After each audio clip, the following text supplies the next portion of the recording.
Buenos días, tardes y noches. Hoy les venimos a presentar un tema que nos ha impactado a nosotros y que es Colombia en la primera mitad del siglo XX. Durante la primera mitad del siglo XX, Colombia vivió profundos cambios. Las transformaciones económicas ocurridas en el país durante esta época, producto de su intersección en la economía mundial, produjeron la modernización de la sociedad colombiana. Se construyeron ferrocarriles y carreteras, la industria floreció, las ciudades empezaron a crecer y apareció un nuevo actor social. Conflictos de inicio del siglo. Los conflictos de inicio de siglo fueron la Guerra de los Mil Días y la separación de Panamá. Esto inició en la mitad del siglo XIX y terminó en el siglo XX. Estos hechos demostraron a los dirigentes colombianos que el ideal en una paz en el país y en el progreso aún estaba por constituirse. Bueno, ¿qué fue la Guerra de los Mil Días? Fue la última confrontación armada de la larga lista de guerras civiles que azotaron al país durante el siglo XIX. Inició en octubre de 1899 y finalizó el 21 de noviembre de 1902. Las principales causas del conflicto fueron: primero, la intransigencia política; segundo, la crisis económica. La intransigencia política. A partir de 1896, algunos conservadores y liberales le solicitaron al presidente Miguel Antonio Caro y a su sucesor Manuel Antonio Sandemente una reforma a la Constitución de 1886 que eliminara la exclusión de la precursión de la política en contra de los liberales. Ellos se negaron. Al aceptar esta petición, lo cual hicieron pensar a los liberales que la única opción para lograr esto era a partir de las armas. La crisis económica. Para 1886, el café era uno de los principales productos de exportación del país. Desafortunadamente, la rápida expansión de cultivos en el mundo llevó a que en 1890 se produjera una drástica caída en los precios internacionales del café, generando una crisis en los caficultores colombianos.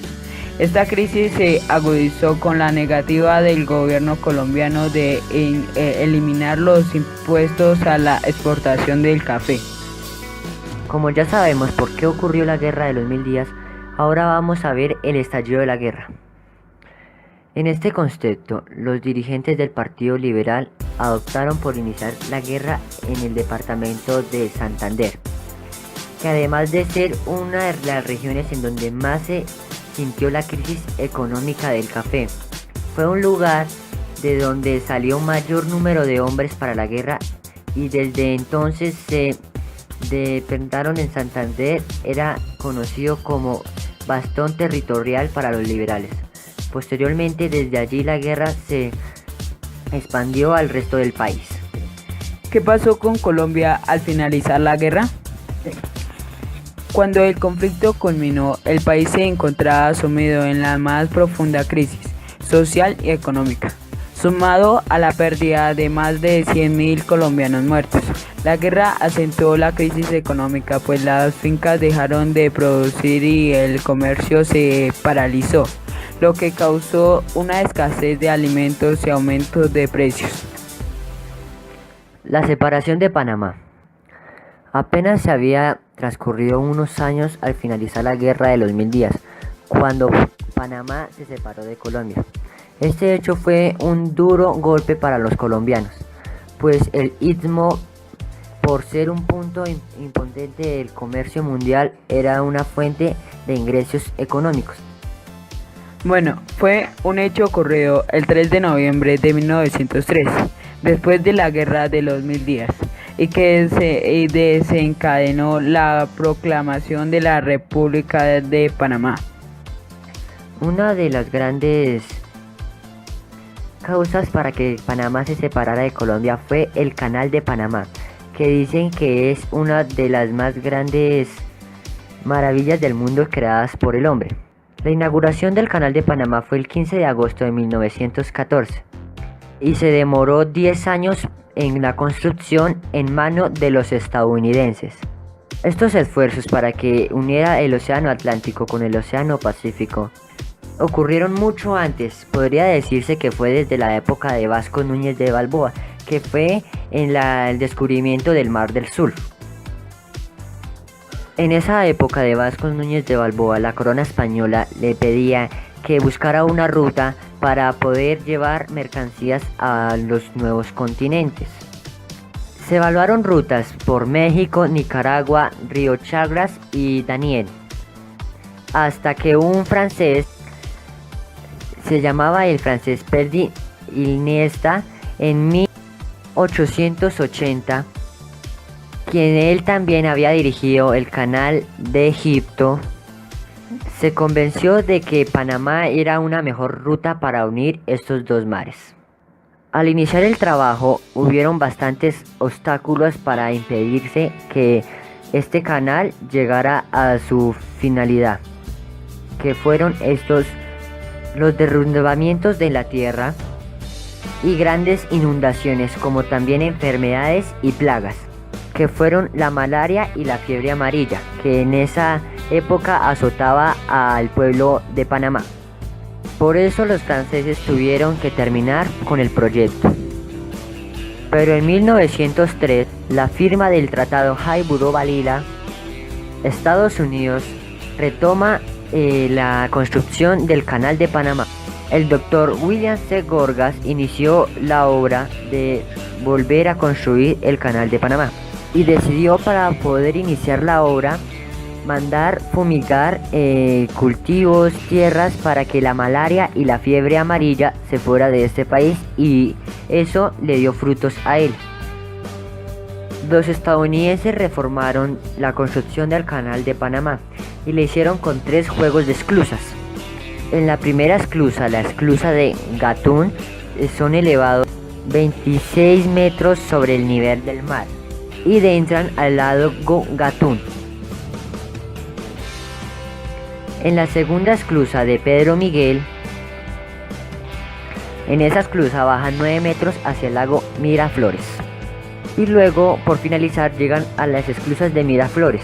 Y con esos pasos que se vieron, esas esclusas llegan al Océano Atlántico. La política colombiana desde 1904 hasta 1930. Luego de la Guerra de 1000 días y de la separación de Panamá, la élite colombiana concluyó que para evitar la desintegración del país y lograr encauzarlo por la vía del progreso, era necesario dejar a un lado las diferencias políticas y buscar la reconciliación de los colombianos. La política colombiana desde 1904 hasta 1930 fue por el presidente Quinquenio de Reyes. Por esto damos casi por terminar el tema de Colombia en la primera mitad del siglo XX. Pero antes vamos a hablar sobre la inauguración del Canal de Panamá. El 7 de enero de 1914, el buque Alexander realizó el primer tránsito completo por el canal, aunque esto no fue catalogado como la inauguración de la obra.